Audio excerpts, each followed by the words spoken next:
ॐ अज्ञानातिमिरान्धस्य ज्ञानाञ्जनशलाकया चक्षुरुन्मीलितं येन तस्मै श्रीगुरवे नमः।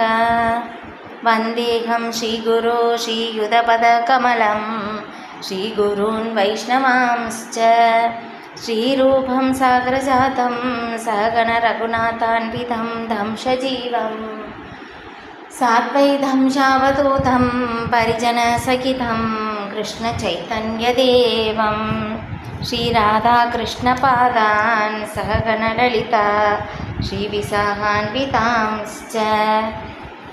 हे कृष्णकरुणासिन्धो दीनबन्धो जगत्पते गोपेश गोपिका गान्धा राधाकान्ता नमोऽस्तु ते। तप्तकाञ्चन गौराङ्गी राधे वृन्दावनेश्वरी वृषभानुसुते देवी प्रणमामि हरिप्रिये। वाञ्छाकल्पतरुभ्यस्य कृपासिन्धुभ्य एव च पतितानां पावनेभ्यो वैष्णवेभ्यो नमो नमः।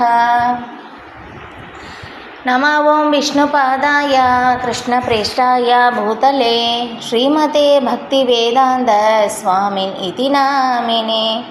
नमस्ते सारस्वती देवे गौरवाणी प्रचारिणे निर्विशेष शून्यवादी पाश्चात्य देशधारिणे। जय श्री कृष्ण चैतन्य प्रभु नित्यानंद श्री अद्वैत गदाधरा श्रीवासादि गौरभक्तवृंदा। हरे कृष्णा कृष्ण कृष्ण हरे हरे हरे राम राम राम हरे हरे। मुखं करोति वाचालं भङ्गुं लङ्घयते गिरिं यत्कृपातमहं वन्दे श्रीगुरुं दीनधारिणं परमानन्दमाधवं श्रीचैतन्य ईश्वरं कृष्णाय वासुदेवाय देवकी नन्दनाय च नन्दगोपकुमाराय गोविन्दाय नमो नमः। ॐ नमो भगवते वासुदेवाय ॐ नमो भगवते वासुदेवाय ॐ नमो भगवते वासुदेवाय। हरे कृष्ण। பகவத்கீதை அத்தியாயம் 9 ஸ்லோகம் 11. போன வாரம் பாதி தான் பார்த்தோம், மீதி பாதி இப்போ நம்ம தொடரலாம். மனிதரை போல கடவுள் தோன்றுவது குறித்து அருவவாதிகளுக்கும் உருவவாதிகளுக்கும் இடையே பல்வேறு கருத்து வேறுபாடுகள் உள்ளன. இல்லையா? கிருஷ்ணர் என்ன அதில் என்ன சொல்லப்பட்டிருந்ததுன்னா, நிறைய பேர் மனித உருவில் தோன்றும் போது முட்டாள்கள் என்னை ஏளனம் செய்கின்றனர். எனது பரம இயற்கையை, அதாவது இருப்பவை அனைத்திற்கும் நானே உன்னத உரிமையாளன் என்பதை அவர்கள் அறியார்கள் அப்படின்னு சொல்லிட்டு. இல்லைன்னா இங்கே பகவான் நம்மளை மாதிரி ஒரு சாதாரண மனிதன் மாதிரியே பகவான் இங்கே தோன்றுவதனால் என்ன பண்ணுறாங்கன்னா, அருவவாதிகள் பகவானுக்கும் நமக்கும் எந்த வித்தியாசமும் இல்லை, இல்லையா? நாமளும் கடவுளும் ஒன்று தான், நம்மளை மாதிரி தான் ஒரு சாதாரண மனிதன் அப்படின்னு சொல்லி அந்த மாதிரி நினைக்கிறாங்க அப்படின்னு சொல்லி பகவான் இந்த ஸ்லோகத்தில் சொல்கிறாங்க. இப்போ அவர்களை பகவான் என்ன சொல்கிறாங்கன்னா, அவஜானந்தி மூடர்கள் அப்படின்னு சொல்லிட்டாங்க, இல்லையா? ஏன்னா பகவான் இங்கே தோன்றுவது நம்மளை மாதிரி கிடையாது. பகவான் வருவது எல்லாமே நம்முடைய அந்தரங்க சக்தியின் மூலமாக, இல்லையா? ஏன்னா நம்மளை மாதிரி ஒரு சாதாரண மனிதனிலேயே ஒரு மிக உயர்ந்த சக்தி வாய்ந்த நபருக்கு ஈக்குவல் அப்படின்னு சொல்லி இல்லாமல் அதை விட உயர்ந்த சக்தி வாய்ந்தவர் அப்படின்னு சொல்லி நிரூபிப்பதற்காக, இல்லையா, பகவான் நிறைய ஒரு அமானுஷ்யமான செயல்களை எல்லாமே செய்தார், இல்லையா? 3 மாதத்தில் இருக்கும்போதே பூதனாய் என்னும் அரக்கியை வதம் செய்தார். அதுக்கப்புறம் 7 வயதில் இருக்கும்போது கோவர்தன மலையை தமது இடது சுண்டு விரலால் 7 நாட்கள் தொடர்ந்து தூக்கி பிடித்தார். அதுக்கப்புறம் 16,108 மனைவிகளுக்கு திருமணம் செய்து ஒவ்வொரு அரண்மனைகளுக்குள்ளும் ஒரே சமயத்தில் உள்ளே புகுந்தார். இதெல்லாம் எப்படி சாத்தியம்? இல்லை, இந்த மாதிரி பல அமானுஷ்யமான செயல்களை பகவான் செய்தார். அதுக்கப்புறம் அர்ஜுனன் கேட்டதற்காக இந்த மாதிரி இந்த சில நபர்கள் எதிர்காலத்தில் வருவாங்க அப்படின்னு சொல்லி தெரிஞ்சு தான் அர்ஜுனன் விஸ்வரூபத்தை காட்டுமாறு பகவானிடம் வேண்டினார்.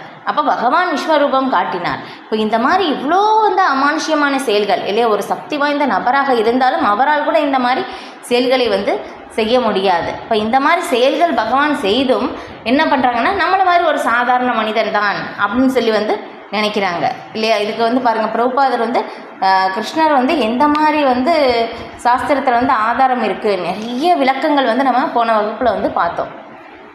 ஆனால் இருந்தும் வந்து என்ன பண்ணுறாங்கன்னா பகவானை வந்து முழுமுதற் கடவுளாக ஏற்றுக்கொள்வதில்லை, நம்மளை மாதிரி ஒரு சாதாரண மனிதராக பார்க்கிறார்கள் அப்படின்னு சொல்கிறாங்க இல்லையா. அது இங்கே வந்து சொல்லப்படுது. மனிதரை போல கடவுள் தோன்றுவது குறித்து அருவவாதிகளுக்கும் உருவவாதிகளுக்கும் இடையே பல்வேறு கருத்து வேறுபாடுகள் உள்ளன.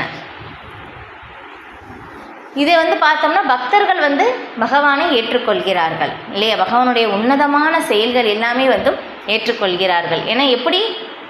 ஏன்னா முந்தைய ஸ்லோகத்தில் வந்து பார்த்தோம், 4-5 ஸ்லோகத்தில் வந்து என்ன சொல்லப்பட்டிருந்ததுன்னா பகவான் இந்த எல்லாமே செயல்கள் எல்லாமே எப்படி செய்கிறாங்கன்னா தம்முடைய அச்சிந்திய சக்தியின் மூலமாக செய்கிறார் அப்படின்னு சொல்லி வந்து பார்த்தோம். இப்போ அச்சிந்தியா அப்படின்னாக்கா நம்முடைய கற்பனைக்கு எட்டாத சக்தியின் மூலமாக இது எல்லாமே வந்து செய்கின்றார். இந்த பௌதிக உலகத்தை, இந்த பிரபஞ்சத்தை வந்து படைத்தல், காத்தல், அழித்தல், இது எல்லாமே வந்து அவருடைய அச்சிந்திய சக்தியின் மூலமாக செய்கின்றார். ஒரு செகண்டு.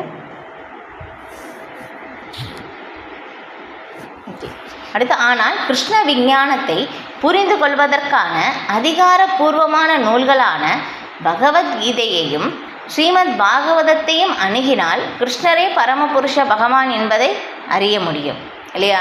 நான் பகவத்கீதை, ஸ்ரீமத் பாகவதம், அதன் மூலமாக தான் நம்ம வந்து கிருஷ்ணன் தான் முழுமுதற் கடவுள், அவர் எந்த மாதிரி வந்து செயல்களை செய்கிறார் அப்படின்னு சொல்லி நம்மளால் புரிந்து கொள்ள முடியும் இல்லையா. அதை இங்கே சொல்லியிருக்கிற மாதிரி அந்த அச்சிந்திய சக்தியை வந்து நாம் ஏற்றுக்கொள்ள வேண்டும். இது வந்து வேறு எங்கேருந்து நம்ம வந்து இதை வந்து நம்ம தெரிந்து கொள்ள முடியாது இல்லையா. அப்போ வந்து இது படிக்கும்போது தான் நம்மளால் தெரிந்து கொள்ள முடியுது. பகவத்கீதை, ஸ்ரீமத் பாகவதம் படிக்கும்போது தான் நம்ம வந்து தெரிஞ்சுக்கிறோம், ஓகே கிருஷ்ணர் தான் முழுமுதற் கடவுள் அப்படின்னு சொல்லி இல்லையா. நம்ம வந்து இங்கே இஸ்கான் வந்த பிறகு தான் நமக்கு வந்து தெரியுது கிருஷ்ணர் தான் முழுமுதற் கடவுள் அப்படின்னு சொல்லிட்டு.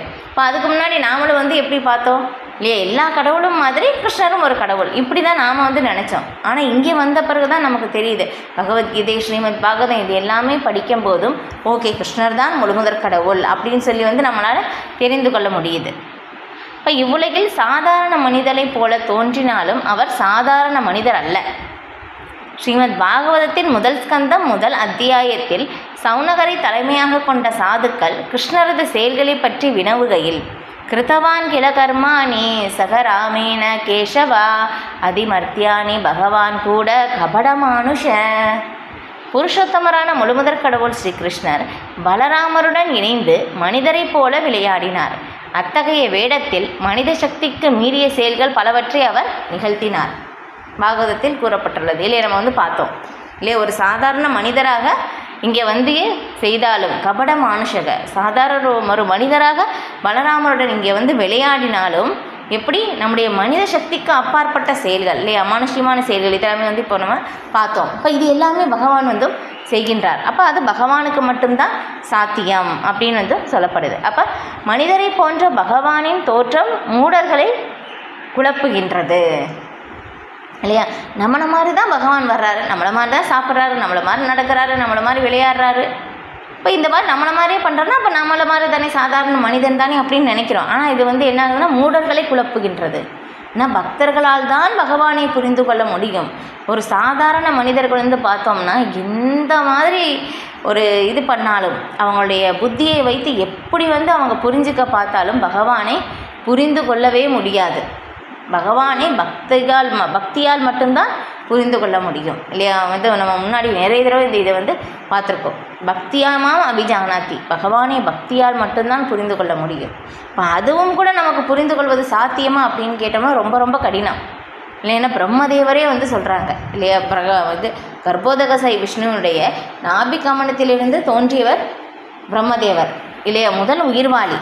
ஆனால் பிரம்மதேவரே சொல்கிறாங்க, நான் வந்து முழு தன்னுணர்வில் நான் ஈடுபட்டு இருந்தாலும் அப்படின்னு சொல்லிட்டு என்ன சொல்கிறாங்கன்னா, அப்போ நான் வந்து என்னால் கூட வந்து மற்றவங்க என்ன வேணாலும் சொல்லட்டும், நான் பகவானே முழுமையாக நான் அறியவில்லை அப்படின்னு சொல்கிறாங்க.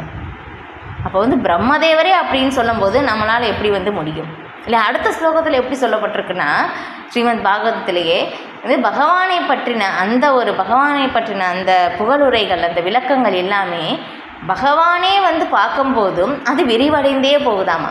பகவானாலேயே புரிந்து கொள்ள முடியலையாமா பகவானுடைய குணங்களை பாருங்கள்.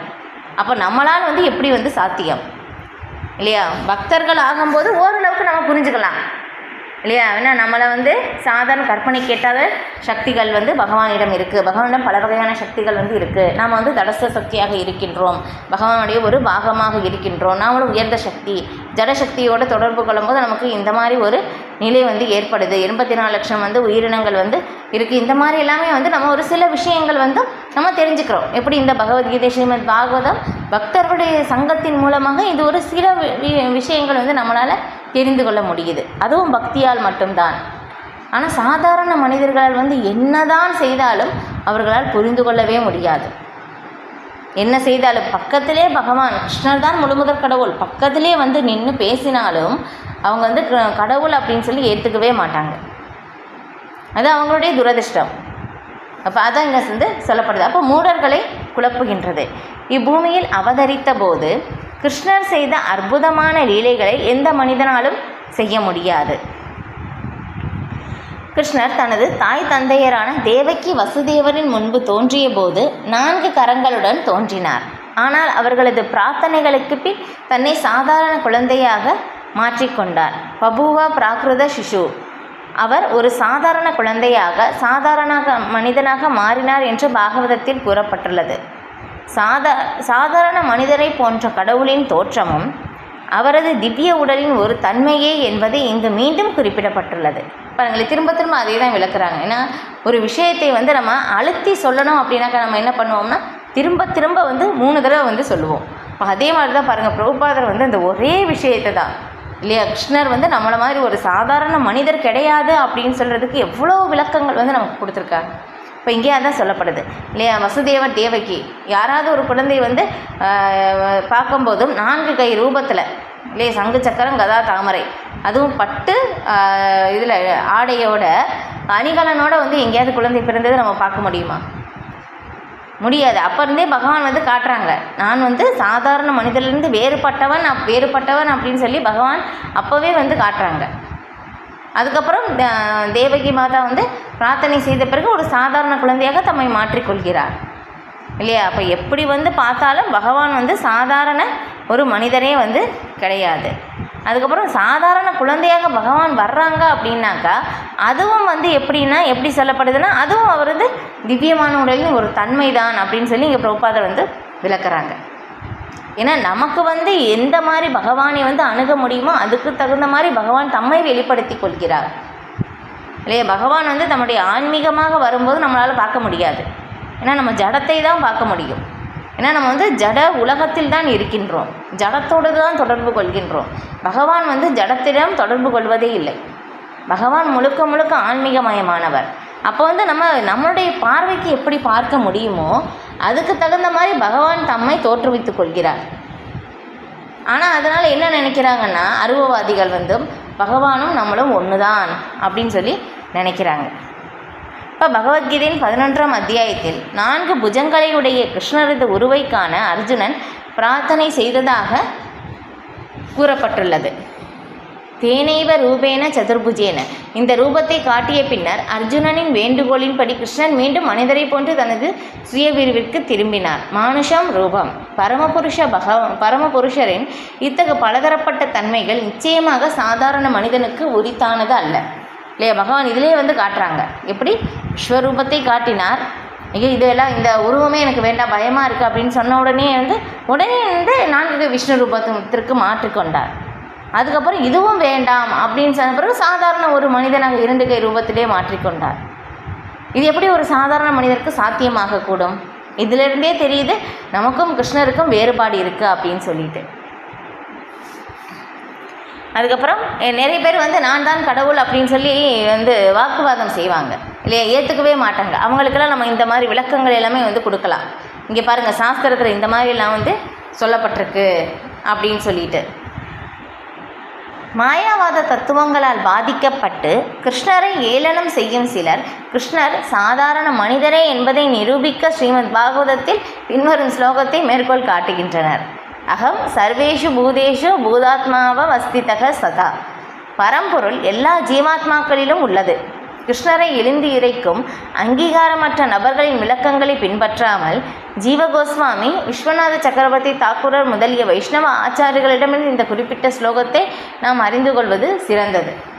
பாருங்களேன், ஒரு தவறான விளக்கம், அப்போ அந்த தவறான விளக்கத்துக்கும் ஆதாரம் சாஸ்திரத்திலிருந்து காட்டுறாங்க இல்லையா? அப்போ அந்த இதில் காட்டும் போதும் எப்படி பரம்பொருள் எல்லா ஜீவாத்மாக்களிலும் உள்ளது, அப்படின்னா அவர்களும் ஒரு ஜீவாத்மா தான் அப்படின்னு சொல்லிட்டு, அப்போ இந்த மாதிரி விளக்கத்தை இந்த சாஸ்திரங்கள் எல்லாமே நம்மளுடைய சாதாரண பௌதீக புலன்களால் புரிந்து கொள்வது ரொம்ப ரொம்ப கடினம். அப்படி நம்ம புரிந்து கொண்டாலும் என்ன பண்ணுவோம்னா நம்ம தவறாகத்தான் புரிந்து கொள்வோம். இங்கே பாருங்கள், அருவவாதிகள் எப்படி சாஸ்திரத்தில் ஸ்ரீமத் பாகவதத்திலேருந்தே கிருஷ்ணர் நம்மளை மாதிரி ஒரு சாதாரண மனிதன் சொல்லி தவறுக்கு சாஸ்திர மேற்கோள் கொடுக்குறாங்க. இது தப்பு, இது இப்படி செய்யக்கூடாது அப்படின்னு சொல்லி பிரபுபாதர் இவங்க விளக்குறாங்க. அப்போ அவங்களுடைய விளக்கங்கள், ஆச்சாரியர்களுடைய விளக்கங்கள் ஏற்கணும். ஸ்ரீ ஜீவ கோஸ்வாமி, ஸ்ரீ விஸ்வநாத சக்கரவர்த்தி தாக்கூரர் அவங்க எந்த மாதிரி விளக்கங்கள் கொடுத்துருக்காங்க அந்த ஸ்லோகத்திற்கு, அந்த விளக்கத்தை தான் நாம் ஏற்றுக்கொள்ள வேண்டும். நம்முடைய சொந்தமாக இதற்கும் நம்ம விளக்கம் அளிக்கக்கூடாது. அது அப்படி நம்ம பண்ணும்போது நம்ம தவறாக தான் புரிந்து கொள்வோம்.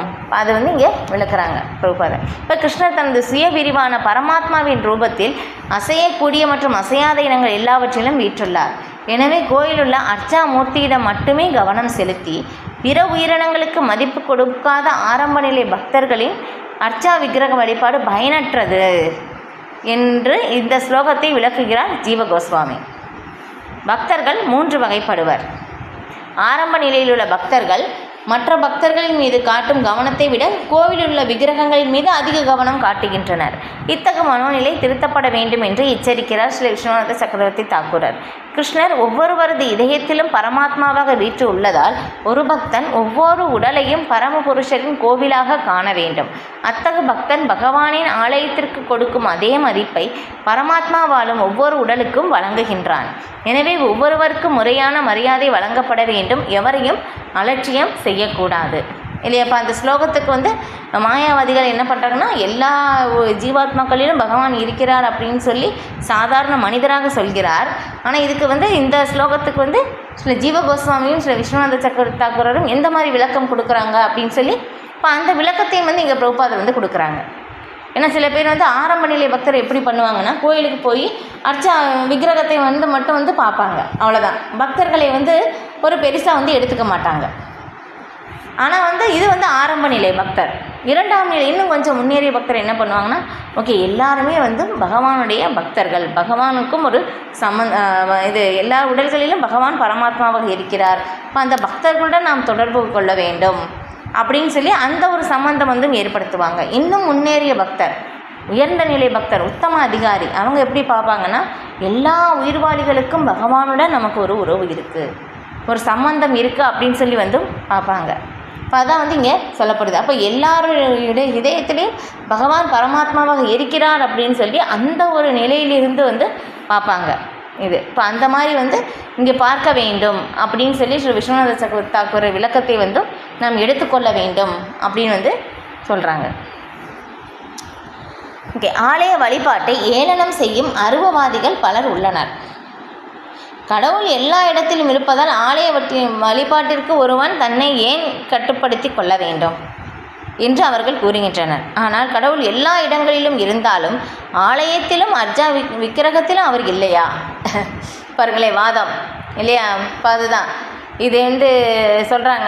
பகவான் அருவவாதி என்ன சொல்கிறாங்கன்னா, சரி இப்போ இந்த ஸ்லோகத்தின் படியே பார்க்கும்போதும் பகவான் எல்லா இடத்துலையும் இருக்கும்போதும் ஏன் கோயிலில் மட்டும் தனியாக போய் வழிபட வேண்டும் இல்லையா? ஏன் கோயிலுக்கு மட்டும் போய் அர்ச்சா விக்கிரகத்தை வழிபட வேண்டும் அப்படின்னு சொல்லும் போதும் அப்போ பிரபுபாதருடைய விளக்கம் பாருங்கள். எல்லா இடத்துலையும் இப்போ பகவான் இருக்காங்கன்னா அப்போ ஆலயத்திலும் இருக்காங்க, அர்ச்சா விக்கிரகத்திலும் இருக்காங்க தானே அப்படின்னு சொல்லிட்டு, இப்போ அருவவாதியும் உருவவாதியும் ஒருவரை ஒருவர் முடிவின்றி சண்டையிட்டு கொள்வார் என்ற போதிலும் கிருஷ்ண உணர்வில் உள்ள பக்குவமான பக்தன் கிருஷ்ணர் பரமபுருஷராக உள்ள போதிலும் பிரம்ம சம்ஹிதையில் உறுதி செய்யப்பட்டுள்ளபடி அவர் எங்கும் பரவியுள்ளார் என்று நன்கு அறிவான். கிருஷ்ணரது சொந்த இருப்பிடம் கோலோக விருந்தாவனம் என்ற போதிலும் அவர் எப்போதும் அங்கே வசிக்கிறார் என்ற போதிலும் தனது பல்வேறான சக்திகளின் மூலமும் தனது சுய விரிவுகளின் மூலமும் அவர் படைப்பின் ஆன்மீக பௌதிக இரண்டின் எல்லா இடங்களிலும் வீற்றுள்ளார் இல்லையா. அப்போ வந்து எப்படி இருந்தாலும் ஓகே, உருவவாதிக்கும் அருவவாதிக்கும் இந்த மாதிரி வந்து ஒரு என்ன சொல்கிறது, ஒரு சண்டை வந்துக்கிட்டே இருக்குது. பகவான் இந்த மாதிரி இருக்காங்க, இந்த மாதிரி இல்லை அப்படின்னு சொல்லி ஏதோ ஒரு விதத்தில் சண்டை வந்தாலும் கடைசியில் என்ன ஆகுது, முடிவு அப்படின்னு சொல்லி பார்க்கும்போதும் இப்போ கிருஷ்ண உணர்வில் இருக்கின்ற பக்தர் என்ன நினைக்கிறாங்கன்னா, பகவான் எல்லா இடத்துலையும் பரவி இருக்கிறார். எப்படியா பகவான் ஆன்மீக உலகமாகி கோலோக விருந்தாவனத்தில் நித்தியமாக இருந்தாலும் ஜட உலகிலும் ஆன்மீக உலகிலும் எல்லா இடங்களிலும் பகவான் இருக்கின்றார் அப்படின்னு சொல்லி அவருடைய சுய விரிவுகளின் மூலமாக இருக்கின்றார் அப்படின்னு சொல்லி அவங்க ஏற்றுக்கிறாங்க. ஓகே, அடுத்த ஸ்லோகம் 12. மோகாஷா மோக கர்மானோ மோக ஞான விசேதசக ராசசிம் ஆசுரிம் சைவ பிரகிருதிம் மோகினிம் ஸ்ரிதாக. இவ்வாறு குழம்பியவர்கள் ராட்சசத்தனமான கருத்துக்களாலும் நாத்திக கருத்துக்களாலும் கவரப்படுகின்றனர். அத்தகு மயங்கிய நிலையில் அவர்களது முக்திக்கான ஆவல்கள், பலநோக்கு செயல்கள், அறிவு பயிற்சிகள் ஆகிய அனைத்தும் தோல்வி அடைகின்றன. பாருங்களேன், பார்த்தா இல்லையா, நம்ம போன வகுப்புலேயும் பார்த்தோம் இல்லையா, நம்ம எவ்வளோ உயர்ந்த தத்துவவாதியாக இருக்கலாம் இல்லையா, ஒரு என்ன சொல்கிறது, நல்ல ஒரு செல்வந்தராக இருக்கலாம் இல்லையா, நமக்கு நல்ல ஒரு திறமை கூட இருக்கலாம். இந்த மாதிரி எந்த மாதிரி ஒரு உயர்ந்த நிலையில் நம்ம இருந்தாலும் எல்லாமே கிருஷ்ணரை நம்ம ஏற்றுக்கலைன்னா இல்லை, கிருஷ்ணனுடைய சேவைக்காக அதை பயன்படுத்தலைன்னா எல்லாமே பயனற்றது. அதான் இங்கே சொல்லப்படுது. அவங்களுடைய செயல்கள் எல்லாமே என்ன ஆகுது, எல்லாமே தோல்வி அடைகின்றன. வெற்றி அடைகிற மாதிரி இருக்கலாம், ஆனால் கடைசியில் அது தோல்வியில் தான் முடியும். இப்போ தங்களை பக்தி தொண்டிலும் கிருஷ்ண உணர்விலும் இருப்பவர்களாக எண்ணிக்கொண்டு இதயத்தில் முழுமுதற் கடவுளுக்கான ஸ்ரீ கிருஷ்ணரை பூரண சத்தியமாக இன்னும் ஏற்றுக்கொள்ளாத பக்தர்கள் பலர் உண்டு. முழுமுதற் கடவுளிடம் திரும்பி செல்லுதல் என்னும் பழத்தை அவர்கள் என்றும் சுவைக்க முடியாது. பாருங்களேன், அதுதான். ஏன்னா நான் பக்தி செய்கிறேன், நான் கிருஷ்ண உணர்வில் இருக்கேன்னு சொல்லி அவங்களா நினச்சிக்கிறாங்க. ஆனால் என்னதுன்னா கிருஷ்ணரை ஏற்றுக்கொள்வதில்லை. கிருஷ்ணர் தான் உன்னத ஆளுநர், உன்னத அனுபவிப்பாளர், பரமபுருஷர். அதான் இங்கே ஒவ்வொரு இடத்துல பிரபுபாதர் எழுதுகிறாங்க பாருங்க, பரமபுருஷர் அப்படின்னு சொல்லிட்டு உன்னத அனுபவிப்பாளர் பகவான் தான். அதை ஏற்றுக்கொள்வதில்லை. கிருஷ்ணர் தான் முழுமுதற் கடவுள் அப்படின்னு சொல்லி ஏற்றுக்கொள்வதில்லை. நான் பகவானுக்கு சேவை செய்வேன், நான் சேவை செய்வேன் இல்லையா, நான் வருவேன், சேவை செய்வேன், அதெல்லாம் பண்ணுவேன். ஆனால் நான் கிருஷ்ணரை ஏற்றுக்கொள்ள மாட்டேன் இல்லையா. அப்போ இது அவங்களுக்கு கண்டிப்பாக பகவானிடம் திரும்பி செல்ல முடியாதுன்னு சொல்லிட்டாங்க. பிரபுபாதர் அதே அப்படி தான் எழுதியிருக்காங்க இங்கே. இப்போ அதுபோல் பலன்களை எதிர்நோக்கி புண்ணிய செயல்கள் ஈடுபடுபவர்களும் இந்த பௌந்திக பந்தத்திலிருந்து முக்தி அடைந்து விடுபவர்களும் ஒருபோதும் வெற்றி அடைய மாட்டார்கள். பாருங்களேன், அதான் பலநோக்கு செயல்களிலும் புண்ணிய செயல்கள், புண்ணியம் நான் நிறைய சேர்க்கணும் இல்லையா, எனக்கு நல்ல ஒரு எல்லாருமே நான் இந்த மாதிரி செஞ்சால் எல்லாருமே என்னை பாராட்டுறாங்க, இது புண்ணிய செயலாகும் அப்படின்னு சொல்லி அதுக்காக திரும்ப திரும்ப செயல் செய்கிறவங்களும் அவங்களாலும் வெற்றி அடைய முடியாதுன்னு சொல்லிட்டாங்க இல்லையா. நாம் நம்முடைய நிலை என்னென்னா, செய்கிற செயல் சம்சித்திர் ஹரிதோஷனம், வேறு யாரையும் திருப்திப்படுத்துவது இல்லை. நம்முடைய நோக்கம் கிருஷ்ணரை திருப்திப்படுத்துவதாக இருக்க வேண்டும் அப்படின்னு சொல்லப்படுது. இப்போ ஏனெனில் அவர்கள் பரமபுருஷ பகவானான கிருஷ்ணரை இழிந்துரைக்கின்றனர். வேறு விதமாக கூறினால் கிருஷ்ணரை ஏளனம் செய்பவர்கள் அசுரர்களாகவும் நாத்திகர்களாகவும் கருதப்படுகின்றனர் இல்லையா. அப்போ அசுரர்கள் யாருன்னா அசுரர்கள் யார், நாத்திகர்கள் யார் அப்படின்னாக்கா கிருஷ்ணரை வேணான்னு சொல்லி ஒதுக்குறவங்க எல்லாருமே அசுரர்கள், நாத்திகர்கள். இப்போ அந்த வகையில் பார்த்தோம்னா இல்லையா, நாமளும் முழுமையாக கிருஷ்ணரை ஏற்றுக்கொண்டோமா அப்படின்னாக்கா கேள்விக்குறி தான் இல்லையா. நம்ம முழுமையாக நம்ம ஏற்றுக்கொண்டோமா, கொஞ்சம் ஏற்றுக்கலாம் இல்லையா, ஒரு 10%, 20%, 5% தான் நம்ம ஏற்றுக்கொள்கிறோம் இல்லையா. மிச்சம் எல்லாமே நம்ம முழுமையாக ஏற்றுக்கொள்ளவில்லை இல்லையா. ஏற்றுக்காதவங்க எல்லாருமே அசுரர்கள், நாத்திகர்கள் அப்படின்னு சொல்லிட்டாங்க. இப்போ பகவத்கீதையின் 7ஆம் அத்தியாயத்தில் கூறியுள்ளபடி துஷ்டர்களான இத்தகைய அசுரர்கள் கிருஷ்ணரிடம் ஒருபோதும் சரணடைவது இல்லை. ஏனெனில் பூரண சத்தியத்தை அடைவதற்கான அவர்களது மனு அனுமானங்கள் சாதாரண ஜீவாத்மாவும் கிருஷ்ணரும் ஒன்றே என்னும் தவறான முடிவிற்கு அவர்களை கொண்டு வருகிறது. பாருங்களேன், இப்போ எந்த மாதிரி அந்த ஒரு நிலை தன்னுடைய மன அனுமானத்தின் மூலமாக, தன்னுடைய சொந்த கற்பனையின் மூலமாக நான் பகவானை புரிந்து கொள்ள முயற்சி செய்கிறேன். அப்படி முயற்சி செய்து என்ன புரிஞ்சுக்கிறாங்கன்னா, நாமளும் கடவுளும் ஒன்று அப்படின்னு சொல்லி ஒரு தவறான ஒரு அபிப்பிராயம் அதுக்கு வர்றாங்க. இதுக்கு தவறான நம்பிக்கையால் மனிதனின் உடல் தற்போதைய ஜட இயற்கையில் வெறுமனே மூடப்பட்டு இருப்பதாகவும், இந்த ஜட உடலிலிருந்து விடுபட்ட உடனேயே அவனுக்கும் கடவுளுக்கும் எந்த வேறுபாடும் இல்லை என்றும் எண்ணுகின்றனர். அருவவாதிகளை பற்றி இங்கே சொல்கிறாங்க. இப்போ கிருஷ்ணனுடன் ஒன்றாகி விடுவதற்கான இம்முயற்சி மயக்கத்தின் காரணத்தால் தோல்வியையே தரும் இல்லையா. நம்முடைய சொந்த புத்தியின் மூலமாக பகவானை புரிந்து கொள்வது ரொம்ப ரொம்ப கடினம் இல்லையா. நம்ம பார்த்துருக்கோம், நான் ஆரம்பத்திலே சொல்லியிருக்கேன் இல்லையா. நம்ம 3 விதத்தில் நம்ம பகவானை புரிந்து கொள்வதற்கு நம்ம முயற்சி செய்யலாம். இப்போ அதில் உயர்ந்தது பார்த்தோம்னா சப்தா, அனுமானம், பிரத்யக்ஷா இல்லையா. பிரத்யக்ஷா நானே படித்து புரிஞ்சுக்கிறேன் சாஸ்திரத்தை, ரொம்ப கடினம். 2வது அனுமானம், மனக்கற்பனையின் மூலமாக இது இப்படி இருக்குமா அப்படி இருக்குமா அப்படின்னு சொல்லி அந்த மாதிரி புரிந்து கொள்வது, அது ஒரு விதம். 3வது என்னென்னா சப்தா, கேட்டு புரிந்து கொள்வது ஆச்சாரியர்கள் மூலமாக, குரு சீட பரம்பரை மூலமாக. இதுதான் உத்தமமானது அப்படின்னு சொல்லப்படுது. ஏன்னா நம்மளால் கண்டிப்பாக புரிந்து கொள்ள முடியாது. ஏன்னா நமக்கு 4 குறைபாடுகள் இருக்குது. இப்போ அந்த 4 குறைபாடுகள் இருக்கிறனால என்ன பண்ணுவோம்னா, நம்ம பகவானை பரம உண்மையே, ஏன்னா பகவான் எப்படின்னா இந்த முக்குணங்களுக்கு அப்பாற்பட்டவராக இருக்கின்றார்.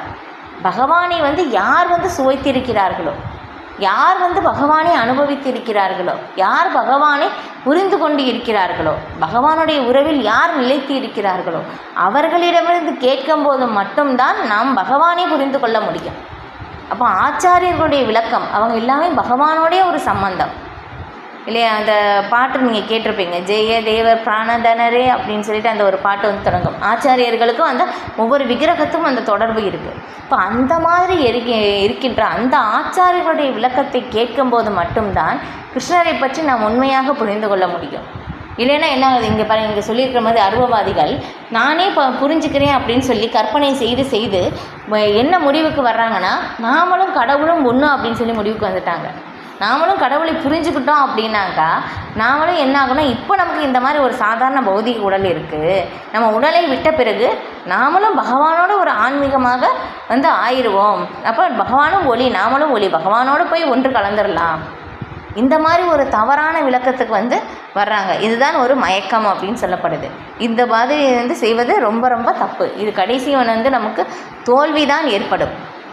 நாத்திகமும் அசுர கலாச்சாரமும் கொண்ட இத்தகைய ஆன்மீக அறிவு என்றும் பயனற்றது. இதுவே இந்த ஸ்லோகத்தின் உட்பொருள். வேதாந்த சூத்திரம், உபனிஷத் முதலிய வேத சாஸ்திரங்களின் மூலம் இத்தகைய நபர்களால் வளர்க்கப்படும் அறிவு எப்போதும் தோல்வியையே கொண்டு வரும் இல்லையா. பார்த்தா சாஸ்திரம் கூட யாருடைய விளக்கம் படிக்கணும். ஏன்னா நிறைய பேர் விளக்கம் கொடுத்துருக்காங்க. ஆனால் நிறைய பேர் விளக்கம் கொடுத்தவங்களே என்ன பண்ணுறாங்கன்னா, கிருஷ்ணரை முழுமுதற் கடவுளாக ஏற்றுக்கொள்ளவில்லை. கிருஷ்ணரையே ஏற்றுக்கொள்ளாத போது அப்போ அவர் சொன்னது எப்படி அவங்க விளக்கத்தை தர முடியும் இல்லையா. இப்போ அதுதான் ரொம்ப ரொம்ப தப்பு. ஏன்னா வேதங்களுடைய நோக்கமே என்னென்னா கிருஷ்ணரை புரிந்து கொள்வது தான் இல்லையா. வேதைஸ்ட சர்வே அகம் ஏவ வீத்தியோ வேதாந்த கிருத் வேதவித் ஏவச்சாகம். வேதங்களுடைய நோக்கம் நானே, வேதங்களால் அறியப்பட வேண்டியவனும் நானே அப்படின்னு சொல்லிட்டாங்க. அப்போ வேதங்களுடைய நோக்கமே கிருஷ்ணரை புரிந்து கொள்வது தான். இப்போ அந்த கிருஷ்ணரை புரிந்து கொள்ளாத போது அவங்க எப்படி இதுக்கு எல்லாமே விளக்கத்தை கொடுக்க முடியும் இல்லையா. அப்போ அதுதான் சொல்லப்படுது. அப்போ ஆச்சாரியர்களுடைய விளக்கத்தை தான் நாம் ஏற்றுக்கொள்ள வேண்டும். இது ஓகே. இப்போ அதுக்கப்புறம், எனவே புருஷோத்தமராகிய முழுமுதற் கடவுள் ஸ்ரீ கிருஷ்ணரை சாதாரண மனிதராக கருதுவது மிகப்பெரிய குற்றம். அவ்வாறு கருதுபவர்கள் நிச்சயமாக குழப்பத்திலே இருப்பர். ஏனெனில் அவர்களால் கிருஷ்ணனுடைய நித்தியமான ரூபத்தை புரிந்து கொள்ள முடியாது இல்லை. ரொம்ப ரொம்ப கடினம், முடியாது இல்லை. கிருஷ்ணரையே அவங்க ஏற்றுக்கல, ஒரு சாதாரண மனிதராக நினைக்கிறாங்க. இப்போ கிருஷ்ணனுடைய ரூபத்தை அவங்க எப்படி ஏற்றுக்கொள்வாங்க? ஏன்னா கிருஷ்ணருக்கே ரூபமே இல்லை அப்படின்னு சொல்கிறாங்க. சரி, அப்படியே ரூபம் இருந்தாலும் நம்மளை மாதிரி ஒரு சாதாரண ஜட உடல் அப்படின்னு நினைக்கிறாங்க. இப்படி நினைக்கிறதே பாவம், இப்படி நினைக்கவே கூடாது. ஏன்னா பகவான் எப்படின்னா சச்சிதானந்த ரூபம் இல்லையா. பிரம்மதேவரே பிரம்ம சம்ஹிதையில் முதல் ஸ்லோகத்திலே அதான் சொல்கிறாங்க, ஈஸ்வரா பரமா கிருஷ்ண சச்சிதானந்த விக்கிரக. அநாதிர் ஆதிர் கோவிந்தக சர்வ காரண காரணம். எல்லா காரணங்களுக்கும் காரணமாகி அந்த கோவிந்தர் வந்து எப்படி சச்சிதானந்த ரூபத்தை உடையவர், அவர்தான் மூலப்புருஷர், அவர்தான் மூல காரணம், சர்வ காரண காரணம் அப்படின்னு சொல்லி வந்து இங்கே வந்து சொல்லிட்டாங்க. இப்போ இதில் பார்த்தோம்னா இதில் நீங்கள் இதில் பார்த்தீங்க பகவத்கீதையிலே பாருங்கள், முதல் பக்கத்திலே வந்து சமர்ப்பணம் அப்படின்னு சொல்லி வந்து சொல்லியிருக்கும், எழுதப்பட்டிருக்கும். நீங்கள் கவனிச்சிருக்க மாட்டீங்க. நீங்கள் முதல் பக்கத்திலே வந்து பார்த்தீங்கன்னா பலதேவ வித்யாபூஷணர் அப்படின்னு சொல்லி வந்து எழுதியிருப்பாங்க. ஏன்னா வந்து இந்த வேதாந்த சூத்திரத்திற்கு வந்து அவங்க அந்த விளக்கத்தை வந்து அவங்க கொடுத்தவங்க அவங்க தான். ஏன்னா இது இந்த மாதிரி வந்து இந்த என்ன சொல்கிறது, இந்த மாதிரி வாக்குவாதங்கள்லாம் வந்து வருது இல்லையா, அப்போ அவங்களுக்கு எல்லாமே வந்து இந்த மாதிரி உயர்ந்த வாக்குவாதங்கள் எல்லாமே வந்து வரும். அந்த மாதிரி இடத்துல பலதேவ வித்யாபூஷணர் வந்து அங்கே போகிறாங்க. இப்போ அவங்க வந்து என்ன சொல்கிறாங்கன்னா, உங்களுடைய சம்பிரதாயத்துக்கு வந்து நீங்கள் உங்களுடைய தத்துவம் வந்து நீங்கள் சொல்லணும் அப்படின்னு சொல்லும்போது இங்கே என்ன சொல்கிறதுன்னு அவங்களுக்கு தெரியலை. அவங்களுக்கு வந்து 1 வாரமோ 2 நாட்கள் வந்து நேரம் வந்து கொடுக்குறாங்க. அதுக்கப்புறம் நீங்கள் வந்து சொல்லணும், நிரூபிக்கணும் கிருஷ்ணர் தான் முழுமுதற் கடவுள் அப்படின்னு சொல்லி ரொம்ப ஒரு இதாக வந்து அவங்களுக்கு இதாகிடுச்சாம்மா. அப்போ வந்து பலதேவ வித்யாபூஷணர் வந்து பகவான் கோவிந்த தேவர்கிட்ட வந்து சரணடைஞ்சு நீங்கள் தான் எங்களுக்கு வந்து சொல்லணும் அப்படின்னு சொல்லும் போதும், அப்போ வந்து பகவான் கோவிந்த தேவரே வந்து 2 நாட்கள்லேயே வந்து பலதேவ வித்யாபூஷணருக்கு வந்து எல்லா விளக்கத்தையும் வந்து கொடுக்குறாங்க. பகவான் கோவிந்த தேவர் சொல்ல சொல்ல பலதேவ வித்யாபூஷணர் வந்து எழுதியிருக்காங்க. அப்போ அதான் வந்து இங்கே வேதாந்த சூத்திரத்துக்கு அந்த ஒரு விளக்கம் வந்து கொடுத்துருக்காங்க. அப்போ அதான் வந்து இங்கே பிரபுபாதர் வந்து பலதேவ வித்யாபூஷணருக்கு சமர்ப்பணம் அப்படின்னு சொல்லி வந்து இங்கே எழுதியிருப்பாங்க. வேதாந்த தத்துவத்திற்கு கோவிந்த பாஷ்யம் எழுதிய அருமையான விளக்க உரை வழங்கிய பலதேவ வித்யாபூஷணருக்கு சமர்ப்பணம் அப்படின்னு சொல்லிட்டு பாருங்கள், பகவான் கோவிந்த தேவரே வந்து கொடுத்துருக்காங்க. இப்போ அந்த விளக்கத்தை வந்து நாம் ஏற்றுக்கொள்ள வேண்டும். நம்மளை வந்து புரிந்து கொள்ளவே முடியாது. இப்போ அப்படி நம்ம புரிந்துக்கணும் அப்படின்னாக்கா நம்ம எப்போயும் புரிஞ்சுப்போம் இல்லையா, புரிந்து கொண்டிருப்போம் பகவானை. நம்ம வந்து எப்படி இந்த பகவத்கீதை பாகவதம் அதுவும் எவ்வளோ வருடமாக இருக்குது இல்லையா, 5000 வருஷத்துக்கு முன்னாடி வந்து பகவான் அர்ஜுனனுக்கு வந்து இந்த பகவத்கீதை வந்து உபதேசம் செஞ்சும் நம்மளால் புரிஞ்சுக்க முடியலை இல்லையா. சில பிரபுபாதருடைய விளக்கம் படித்த பிறகு தான் நம்மளால் புரிந்து கொள்ள முடியுது அந்த விளக்கம் என்ன அப்படின்னு சொல்லிட்டு. அதுதான் வந்து ஆச்சாரியர்களுடைய குரு சீட பரம்பரையை வந்து அணுக வேண்டியது ரொம்ப ரொம்ப அவசியம். அப்போ தான் வந்து நம்ம பகவானை வந்து புரிந்து கொள்ள முடியும். ஓகே, இப்போ பிருகத் விஷ்ணு ஸ்மிருதியில் தெளிவாக கூறப்பட்டுள்ளது, யோவேதி பௌதிகம் தேகம் கிருஷ்ணஸ்ய பரமாத்மனக ச சர்வஸ்மாத் பகிஷ்காரிய ஸ்ரதௌ ஸ்மார்த்த விதானதக முகம் தஸ்யாவலோக்யாபி சச்சேலம் ஸ்நானமாச்சரேத். கிருஷ்ணரது தேகத்தை பௌதீகமாக கருதுபவன் ஸ்ருதி ஸ்மிருதியின் சடங்குகள் மற்றும் செயல்களிலிருந்து விரட்டி அடிக்கப்பட வேண்டும். யாரேனும் அத்தகையவனது முகத்தை தற்செயலாக காண நேரிட்டால் அப்பாதிப்பிலிருந்து தடுத்து கொள்வதற்காக உடனே அவன் கங்கையில் நீராட வேண்டும். அப்போ இந்த ஸ்லோகத்தின்படி வந்து பார்த்தோம்னா நம்ம வந்து டெய்லியே கங்கையில் நீராடணும் இல்லையா. எத்தனை பேர் கடவுளை வந்து கிருஷ்ணரை வந்து ஒரு சாதாரண மனிதராக ஏற்றுக்கொள்கிறார்கள் இல்லையா. நிறைய பேர் கிருஷ்ணரே கடவுளே இல்லை அப்படின்னு சொல்கிறாங்க. கிருஷ்ணரும் மற்ற கடவுளும் ஒன்று தான், மற்ற தேவர்களோடு வந்து சேர்த்து வந்து பார்க்குறாங்க. அது பெரிய அபராதம். அது அவங்களை பாஷண்டி அப்படின்னு வந்து சாஸ்திரத்திலேருந்து கண்டிக்குது. முதல் குற்றமே அதுதான் இல்லையா. இப்போ அந்த குற்றத்தை வந்து செய்யக்கூடாது. இந்த மாதிரி எல்லாமே எவ்வளோ வந்து இது பண்ணுறாங்க இல்லையா. கிருஷ்ணர் தான் முழுமுதற் கடவுள் அப்படின்னு சொல்லி ஏற்றுக்கொள்ள வைக்கிறதுக்கே பெரிய ஒரு கடினமாக இருக்குது. அந்த மாதிரி ஒரு சூழ்நிலையில் வந்து இங்கே நம்ம இருக்கோம். இப்போ புருஷோத்தமரான முழுமுதற் கடவுள் ஸ்ரீ கிருஷ்ணனிடம் உள்ள பொறாமையின் காரணத்தினால் மக்கள் அவரை கேலி செய்கின்றனர். அத்தகையவர்களின் வருங்காலம் நாத்திகத்தன்மையும் அசுர குணமும் கொண்ட இனங்களில் மீண்டும் மீண்டும் பிறவி எடுப்பதே இல்லையா. இப்போ இந்த வார்த்தையின் மூலமாக நம்ம பார்க்கும்போது எப்படி தெரியுது இல்லையா. இனி வருங்காலம் எல்லாருமே இந்த நாஸ்திகத்தன்மையும் கீழே நிறைய மிருகங்களுடைய அந்த ஒரு பிறவி வர்றதற்கு காரணமாக இருக்குது அப்படின்னு சொல்லி நல்லாவே தெரியுது. இப்போ அவர்களுடைய உண்மை அறிவு என்றென்றும் மயக்கத்திலே இருக்கும். படிப்படியாக அவர்கள் படைப்பின் 2 பகுதிகளுக்கு இழிவடைவார்கள். பாருங்கள், எவ்வளோ ஒரு ஆபத்தான ஒரு சூழ்நிலையில் வந்து நம்ம இருக்கோம். இப்போ அதுதான் நம்மளுடைய முதல் கடமை என்ன அப்படின்னாக்கா, நம்மளுடைய குழந்தைகளுக்கு வந்து பகவானோட நம்மளுடைய உறவை வந்து நாம் கற்றுத்தர வேண்டும். அதுதான் ரொம்ப ரொம்ப முக்கியமாமா. ஏன்னா பகவானுக்கும் நமக்கும் தான் அந்த நித்திய உறவு இருக்குது இல்லையா. மற்ற உறவுகள் எல்லாமே வந்து என்னாகும், ஒரு நொடியில் வந்தும் பகவான் நினச்சா எல்லாத்தையும் வந்து பகவான் கலைத்து விடுவார் எந்த விதமான வந்து நம்முடைய என்ன சொல்கிறது பிளான் எல்லாமே எது வந்து செஞ்சாலும் பகவான் வந்து கலைப்பதற்கு ஒரு நொடி போதும். மாயையின் மூலமாக தன்னுடைய எல்லாவற்றையும் பகவான் செய்து விடுவார் இல்லையா. நம்ம வந்து பார்த்தோம், திடீர்னு வந்து ஃப்ளைட்டில் ஏறினாங்க இல்லையா, 2 நிமிஷத்தில் வந்து என்னாச்சு, அதில் உள்ளே இருக்கிறவங்க உடனே வந்து எரிஞ்சு சாம்பல் ஆகிட்டாங்க. அதுதான் இப்போ இது வந்து என்னன்னா, நாம் வந்து எது வேணாலும் எப்போ வேணாலும் நடக்கலாம். அதுக்குள்ளேயே வந்து நாம் வந்து அதற்கு வந்து நாம் தயாராக இருக்க வேண்டும். அதுதான் ரொம்ப ரொம்ப முக்கியம். இது வந்து வைஷ்ணவர்கள் வந்து பக்தர்கள் வந்து எப்போவுமே வந்து ஞாபகம் வச்சுருப்பாங்க. சாதாரண மனிதர் என்ன பண்ணுவாங்கன்னா, கேட்டும் வந்து அவங்களால வந்து அதை வந்து புரிந்து கொள்ள முடியவில்லை. அதுக்கப்புறம் என்ன மறந்துடுவாங்க இல்லையா. எல்லாரும் இறக்குறாங்க இல்லையா, இதுக்கு முன்னாடி இருந்தவங்களும் இறந்தாங்க, ஒரு நாள் நாமளும் இறப்போம், இனி பிறக்கிறவங்க கூட 100 வருடம் கழித்து இறப்பாங்க, அதுவும் தெரியும். ஆனால் இருந்தாலும் வந்து என்ன பண்ணுறாங்கன்னா, தங்களுடைய புலனின்ப வாழ்க்கையில் வந்து தீவிரமான ஒரு முயற்சியில் வந்து எல்லாருமே வந்து ஈடுபட்டுருக்காங்க இல்லையா. அப்போ இந்த மாயையினுடைய அந்த ஒரு மயக்கத்தின் கீழ் வந்து இந்த மாதிரி இருக்காங்க இல்லையா. சொல்லுவாங்க, இன்றைக்கி வந்து இந்த மாதிரி வந்து ஒருத்தர் வந்து இறந்துட்டாங்க, அங்கே போயிட்டு வந்துட்டு என்ன பண்ணுவாங்க, குளிச்சுட்டு அவங்க வேலையை தொடர ஆரம்பிச்சிருவாங்க. நம்மளுக்கும் அது நடக்குமே. அந்த மரணத்திற்காக பிறகு நாம் வந்து எங்கே செல்வோம், அதுக்காக நாம் தயார் செய்தோமா? பாகவதத்திலே சொல்லப்படுது, இந்த மாதிரி நேரடியாக பார்த்தும் அவர்களால் அதை வந்து அவங்க மறந்துடுவாங்க. ஏன்னா மாயையினுடைய தாக்கம் அந்த மாதிரி வந்து இருக்குது. மாயையினுடைய சூழ்நிலையின் காரணமாக அது பார்த்தும் வந்து அவங்களால புரிந்து கொள்ளாத ஒரு சூழ்நிலையில் வந்து இருக்காங்க. பாருங்கள், எந்த மாதிரி ஒரு அறியாமையினுடைய இடத்தில் வந்து நாம் தள்ளப்பட்டு இருக்கின்றோம் இல்லையா. இப்போ அதனால தான் வந்து சொல்லப்படுது, நம்ம வந்து அறியாமையில் இருளில் இருக்கின்றோம். இப்போ அந்த இருளிலிருந்து வெளியேறுவதற்காக இந்த வெளிச்சம் தான் ஸ்ரீமத் பாகவதம். அதனால் நம்ம வந்து தினமும் கண்டிப்பாக வந்து நம்ம ஸ்ரீமத் பாகவதம் படிக்க வேண்டியது ரொம்ப ரொம்ப அவசியம். ஏன்னா நம்முடைய உண்மையான நிலையை வந்து புரிந்து கொள்ள முடியும்.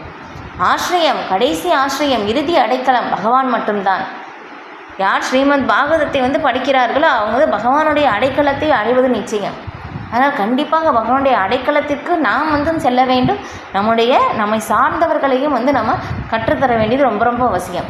ஏன்னா நம்முடைய குழந்தைகளுக்கு வந்து நம்ம வந்து செல்வம் கொடுக்கலாம், கல்வி கொடுக்கலாம், எல்லாமே பௌதிகமானது. இது எல்லாமே வந்து தற்காலிகமானது. இது கொடுக்கக்கூடாது அப்படின்னு இல்லை, அதுவும் வந்து நம்ம கொடுக்கணும். ஆனால் நிரந்தரமாக கிருஷ்ணனுடைய உறவை வந்து சம்பந்தத்தை நாம் வந்து கொடுக்க வேண்டியது ரொம்ப ரொம்ப அவசியம். அதுதான் வந்து அவர்களை வந்து எல்லா விதமான இடர்பாடுகளிலிருந்து அவர்களை வந்து காப்பாற்றும். ஏன்னா நமக்கு வந்து அது ஒரு என்ன சொல்கிறது, ஒரு பெரிதாக தெரியாததுனால இந்த மாயனுடைய தாக்கத்தினால் நம்ம வந்து நம்மளால் புரிந்து கொள்ள முடியலை. ஆனால் அதுதான் உண்மை. ஏன்னா எல்லாருமே வந்து கிருஷ்ணனுடைய தயவில் தான் நம்ம வந்து வாழ்ந்து கொண்டிருக்கிறோம். நம்ம சொல்கிறோம், ஆனால் இது வந்து நம்ம புரியும் நிலைக்கு வந்து வர வேண்டும். அது வந்து ரொம்ப ரொம்ப முக்கியம். இது இப்போ அந்த ஒரு நிலைக்கு நம்ம வந்து வரும்போது தான் எல்லா துன்பத்திலிருந்து நான் வந்து வெளிவர முடியும் இல்லை. இப்போ இங்கே வந்து கிருஷ்ணர் முழுமுதற் கடவுள்னு சொல்லி ஏற்றுக்கொள்ள வைப்பதற்கே பெரிய விஷயமாக இருக்குது. அதுக்கப்புறம் தான் கிருஷ்ணருக்கு நமக்கு உறவு இருக்குன்னே வந்து சொல்ல முடியும். பாருங்களேன், அப்போ வந்து பாருங்கள், நம்ம எந்த மாதிரி ஒரு பகவானிடமிருந்து எவ்வளவு தூரம் நம்ம விலகி இருக்கின்றோம் இல்லையா. இப்போ அதுதான் வந்து அந்த ஒரு என்ன சொல்கிறது, ஒரு துரதிர்ஷ்டமான ஒரு நிலை, ஒரு அபாயகரமான சூழ்நிலையில் நாம் இருக்கின்றோம் அப்படின்னு சொல்லி தெரியாத அந்த ஒரு நிலையில் வந்து நம்ம இருக்கிற சூழ்நிலை சரியானது அப்படின்னு சொல்லி நம்ம நினச்சிட்ருக்கோம். ஆனால் இது வந்து உண்மையான ஒரு சூழ்நிலையே இடமே கிடையாது நமக்கு. ஏன்னா ஒவ்வொரு அடியிலும் ஆபத்து வந்து காத்திருக்கு. பிரபுபாதர் வந்து சொல்கிறாங்க, இந்த ஒவ்வொரு அடியும் இந்த பௌதிக உலகத்தில் ஆபத்து இருக்குது இல்லையா. எது வேணாலும் என்ன வேணாலும் எங்கே வேணாலும் எப்போ வேணாலும் என்ன வேணாலும் நடக்கலாம் இல்லையா. நம்ம வந்து கேட்குறோம் இல்லையா, தெரிஞ்சவங்களே வந்து திடீர்னு இப்போ தான் பேசுனாங்க, திடீர்னு வந்து இந்த மாதிரி அவங்க இறந்துட்டாங்க இல்லையா. அப்போ அவங்களுக்கு அந்த மாதிரி ஒரு பிரச்சனை ஆயிடுச்சு, இந்த மாதிரி ஒரு பிரச்சனை ஆயிடுச்சு இல்லையா. அப்போ எல்லாருக்குமே நாமளும் வந்து சக மனிதர்கள் மாதிரி தான். அப்போ அதற்கு முன்னாடி நாம் வந்து நம்ம இதை வந்து தயார்படுத்தி கொள்ள வேண்டும் மரணத்திற்காக. ஏன்னா எப்போ வேணாலும் வரலாம். இப்போ அதுதான் வந்து அங்கேருந்தால் வந்து பரிசுத்த மகாராஜனுடைய அந்த ஒரு இதில் இருந்து தான் நமக்கு வந்து தொடங்குது. பரிசுத்த மகாராஜுக்கு 7 நாள் மரணம் தெரிஞ்ச உடனே என்ன பண்ணாங்க, எல்லாத்தையும் விட்டுட்டாங்க. எப்படி ஒரு நிமிடத்தில் எல்லாத்தையும் துறக்க முடிஞ்சது, ரொம்ப ஆச்சரியம் இல்லையா. பரிசுத்த மகாராஜுக்கு 7 நாள், நமக்கு எவ்வளோ நாள் கூட வந்து தெரியாது. இப்போ அதற்கு முன்னாடி நாம் மரணத்திற்காக நாம் வந்து நாம் தயார் செய்து கொள்ள வேண்டியது ரொம்ப ரொம்ப அவசியம். ரொம்ப அவசியமும் அவசரமாக இருப்பது இதுதான். அதனால தான் பிரபுபாதர் வந்து நிறைய இடத்துல திரும்ப திரும்ப சொல்லியிருக்காங்க. நம்ம வந்து ஹரே கிருஷ்ணா மகாமந்திரம் எந்த அளவுக்கு முடியுமோ பகவானோடு நம்ம தொடர்பில் வந்து நாமத்தின் மூலமாக நம்ம தொடர்பில் இருக்க வேண்டியது ரொம்ப ரொம்ப அவசியம் இது. இப்போ அதனால தான் இந்த சாஸ்திரங்கள் எல்லாமே வந்து நம்ம படிக்கிறோம். இது ஏன்னா நம்முடைய உண்மை நிலையை வந்து நமக்கு என்ன ஆகும்னா இந்த கலியுகத்தில் இருக்கும்போதும் இந்த மாயினுடைய தாக்கத்தில் நம்ம வந்து அதை திரும்ப திரும்ப நம்ம மறந்துடுவோம். எவ்வளவோ கேட்டாலும் மறந்துடுவோம். அதனால தான் என்ன பண்ணுறோம்னா நம்ம திரும்ப திரும்ப அந்த சாஸ்திரம் வந்து நம்ம கேட்குறோம், படிக்கிறோம். டெய்லி தினமும் வந்து பிரபுபாதர் ஒரு இடத்துல வந்து எழுதியிருக்காங்க, யார் ஒருவர் வந்து தினமும் பகவத்கீதை பாகவதம் வந்து படித்துக்கிட்டு யார் வந்து தொடர்ந்து படிக்கிறாங்களோ அவங்க ஆன்மீக லோகத்தை வந்து அடைஞ்சிருவாங்க அப்படின்னு வந்து பிரபுபாதர் வந்து எழுதியிருக்காங்க. இன்னும் நம்முடைய உண்மையான நிலை வந்து அதில் வந்து சொல்லப்பட்டிருக்கு. நம்மளை பற்றி தான் வந்து அதில் வந்து சொல்லப்பட்டிருக்கு. ஓகே, அடுத்த ஸ்லோகம் ரொம்ப முக்கியமான ஸ்லோகம், ஸ்லோகம் 13. மகாத்மானஸ்து மாம் பார்த்த தைவீம் பிரகிருதிம் ஆஸ்ரிதாக பஜந்தனன்ய மனசோ ஞாத்வா பூதாதிம் அவ்யயம். பிருதாவின் மகனே, குழப்பமடையாத மகாத்மாக்களோ தெய்வீக இயற்கையின் பாதுகாப்பில் உள்ளனர். அவர்கள் பரமபுருஷ பகவானான என்னை ஆதி புருஷனாகவும் அழிவற்றவனாகவும் அறிந்து எனது பக்தி தொண்டில் பூரணமாக ஈடுபட்டுள்ளனர். இல்லை, இப்போ இதுதான் இப்போ வந்து இதுக்கு முன்னாடி என்ன சொன்னாங்க, கிருஷ்ணரை வந்து முழுமுதற் கடவுளாக ஏற்றுக்கொள்ளாதவர்கள் என்ன ஆகுது, அவங்களுடைய செயல்கள் எல்லாமே வந்து தோல்வி அடையுது. அவங்க எப்போவுமே எப்படி இருக்காங்க, குழப்பத்திலே வந்து இருக்காங்க, மாயையினுடைய அந்த ஒரு அறியாமையினுடைய மயக்கத்தினால். ஆனால் இங்கே என்ன ஆகுதுன்னா, கிருஷ்ணரை முழுமுதற் கடவுளாக ஏற்றுக்கொள்பவர்கள் பகவான் என்ன சொல்லிட்டாங்க, இங்கே மகாத்மாக்கள் அப்படின்னு சொல்லிட்டாங்க. ஏன்னா கிருஷ்ணரை ஏற்றுக்கொண்டு விட்டார்கள். இப்போ அவங்க வந்து மகாத்மாக்கள். அவங்க எப்படி இருக்காங்க, தெய்வீக இயற்கையின் பாதுகாப்பின் கீழ், அந்தரங்க சக்தியின் பாதுகாப்பின் கீழ் அவங்க வந்துட்டாங்க. அப்போ அதனால் வந்து அப்போ கிருஷ்ணர் தான் முழுமுதற் கடவுள், கிருஷ்ணர் தான் ஆதி காரணம், பகவான் அழிவற்றவர், ஆதி புருஷர் அப்படின்னு சொல்லி தெரிஞ்சு பகவானுடைய தொண்டில் அவர்கள் பூரணமாக ஈடுபட்டுள்ளனர்.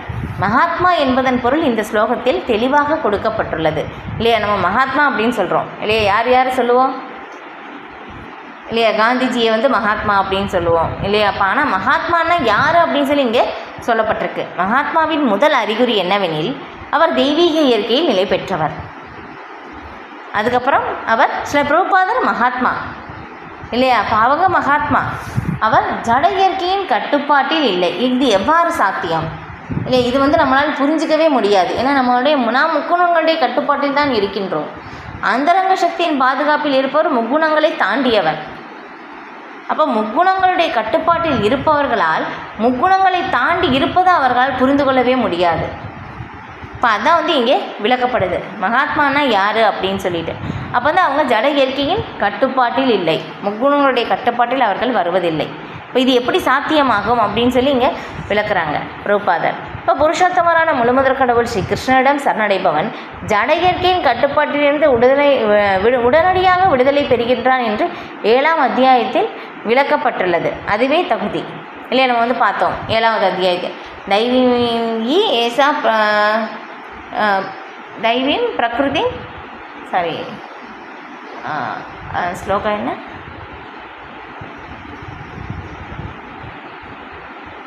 செவன் 7.14.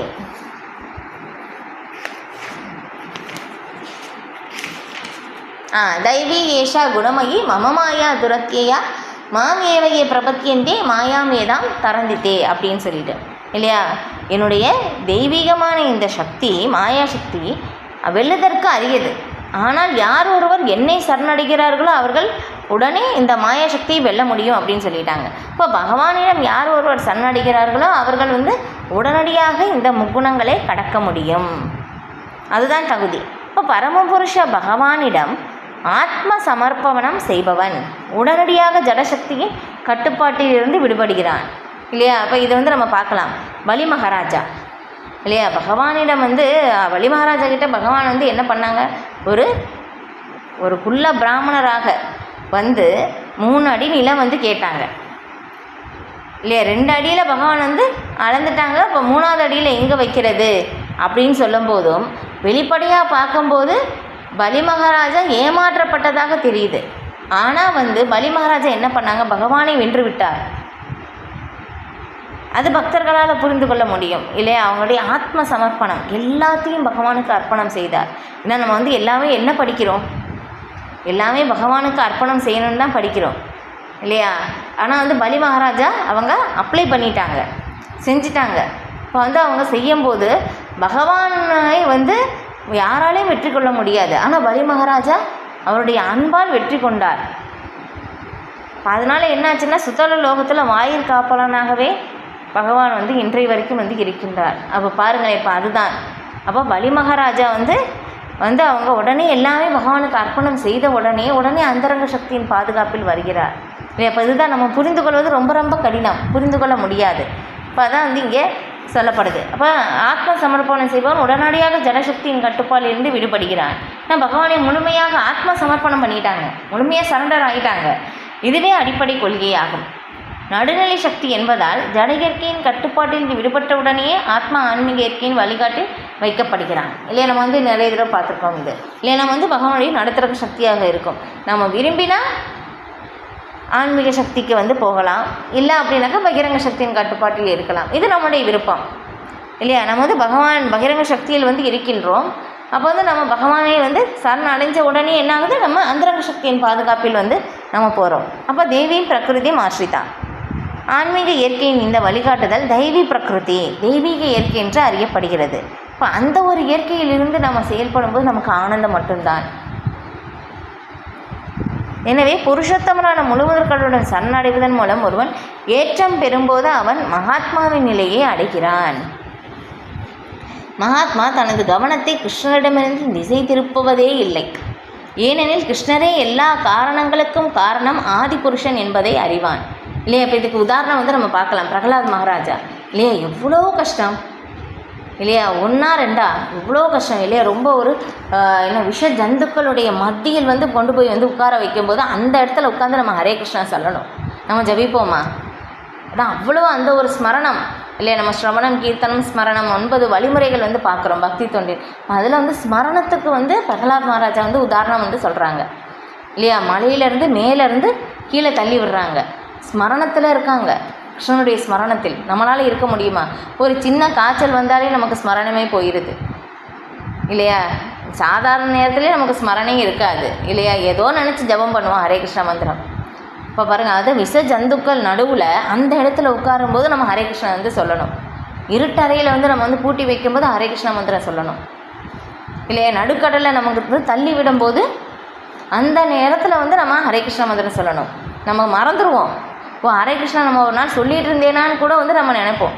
அந்த மாதிரி ஒரு நிலை. ஆனால் பிரகலாத் மகாராஜா பாருங்களேன், அவங்க வந்து மேலே நடுக்கடலை தள்ளி விடுறது கூட அவங்களுக்கு தெரியலையாமா. அந்த மாதிரி ஆழ்ந்த தியானத்தில் வந்து இருக்காங்க பகவானுடைய ஸ்மரணத்தில். அதுதான் வந்து இங்கே சொல்லப்படும். அவங்க மகாத்மா இல்லையா. ஏன்னா கிருஷ்ணர் தான் முழுமுதற் கடவுள், எல்லா நேரங்களிலும் பகவான் என்னை காப்பாற்றுவார் அப்படின்னு சொல்லி அந்த மாதிரி ஒரு சரணாகதி இல்லையா. எல்லா சூழ்நிலையிலும் பகவானுடைய கட்டுப்பால் தான் எல்லாமே நடக்குது. எனக்கு இந்த ஒரு ஆபத்து அப்படின்னாக்கா அதுவும் பகவானுடைய விருப்பம் தான். எல்லாத்தையும் ஏற்றுக்கொள்ள தயாராக இருக்கிறார்கள். ஒரு அவமானம் வருதா, இன்றைக்கி நான் ஒரு இடத்துல மெசேஜ் வந்து படித்தேன். சில பிரபுபாதர் வந்து சொல்கிறாங்க, நமக்கு ஒரு அவமானம் வருதுன்னா அது கிருஷ்ணனுடைய விருப்பம் தான் அப்படின்னு சொல்லி அதையும் ஏற்றுக்கொள்ள தயாராக இருக்கிறார்கள் தூய பக்தர்கள். நம்மளால் வந்து முடியாது. இப்போ அது அவங்க எல்லாருமே வந்து மகாத்மா. அவங்க எல்லாருமே எப்படி இருக்காங்கன்னா, இந்த இங்கே சொல்லியிருக்கிற மாதிரி தெய்வீம் பிரகிருதி ஆசிரிதான். அவங்க அந்தரங்க சக்தியின் பாதுகாப்பில் வந்து இருக்காங்க இல்லை. நீங்கள் 2வது அத்தியாயத்தில் வந்து கடைசியில் வந்து நீங்கள் அந்த ஸ்லோகத்தில் வந்து பார்த்தா தெரியும்.